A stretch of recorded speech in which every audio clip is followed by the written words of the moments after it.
In a world where every tool holds a hidden story, a Civivi knife stands out as a sentinel of craftsmanship and precision. Today we embark on a journey of discovery, peeling back the layers of this enigmatic piece of engineering. In other words, we're just taking the sizzle apart. But AI sure knows how to make it sound very dramatic. Now, dismantling a Civivi knife can be a rewarding project, especially if you want to clean or maintain it. So let's see what's inside this $15 Civivi Zizzle and see if it's actually worth getting. First, I will say though that I did get this at a discounted price, from $25 to only $15. Now this came with a couple of other tools, like a spoon with several multi-tools and a lanyard. But obviously the main entry is the Civivi Zizzle, which I will say feels so smooth when opening and is quite sharp right out of the box. And with the D2 blade, this makes me feel like I hit the jackpot for only $15 US. So we want to take this apart and see what we're getting for that price. The knife is made in China. This has a satin D2 blade,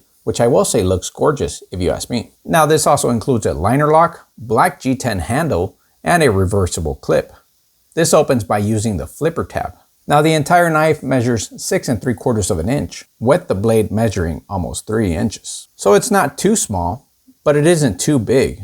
But in your pocket, it actually feels comfortable to carry. It's not bulky, and at least you know you have a good sized knife with you that can handle many tasks. Now the knife is smooth to open thanks to the ceramic ball bearings. So all we need is a few tools. That includes a screwdriver with some T6 and T8 torque sizes. Now using the T6, let's remove the screws holding the pocket clip. Set the clip and screws aside once you're done removing them. With the T8 torques, unscrew the handle screws. Just be mindful that these screws might be secured with Loctite, making them a bit hard to remove initially.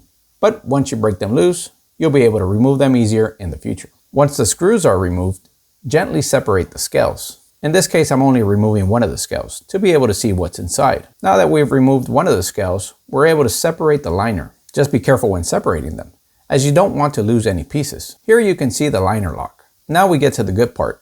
Here you can see the ceramic ball bearings. Now this is what makes the knife swing open so smoothly. You want to make sure these are as clean as possible to avoid having any issues when opening your knife. If dirt or any other type of debris gets in here, this can potentially cause the blade to have a hard time opening so smoothly. This has ceramic ball bearings on both sides of the blade, so we can see all the components that make up this knife. If you ever need to disassemble the knife, well, now you know how. So is this knife worth getting? And the simple answer is yes. The Civivi Zizzle is an excellent choice for multiple reasons. Number one, the D2 blade is a great choice of a blade. Known for its excellent edge retention and durability, the D2 steel blade ensures that the Zizzle remains sharp and reliable through extensive use. Number two, the handle scales are made from G10, a high pressure fiberglass laminate, which provides a strong, lightweight, and comfortable grip. Number three, the pivot mechanism with the ceramic bearings is always a great addition, since it offers a smooth and effortless opening and closing of the knife. This makes it not only functional, but also enjoyable to use. Number four, it's got a slick design that makes it pleasant to use.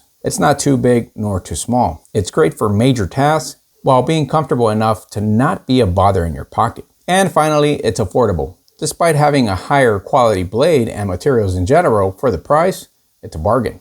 A great bargain for your buck. So yes, I do believe that the Civivi Zizzle is worth buying for those reasons. So not bad at all for a knife made in China. Let's not forget that made in China is no longer what we used to think. They're no longer cheap materials. They're really stepping up their game. So if you can, get yourself a Zizzle before they fizzle out of stock. That was supposed to be a joke. But anyways, get your hands on one and let me know in the comment section, what do you think of it? Do you like it? Do you think it's a waste of money? What do you think of it? That is all I have for y'all today. If you enjoyed the video, don't forget to like and subscribe. In my next video, I plan to put this knife to a test to see how it would function in real life scenarios. So if you don't want to miss out on that as well, don't forget to hit that notification bell. That's all I have for y'all today. Thank you for your time and have yourself a great day. And I'll see you in the next video.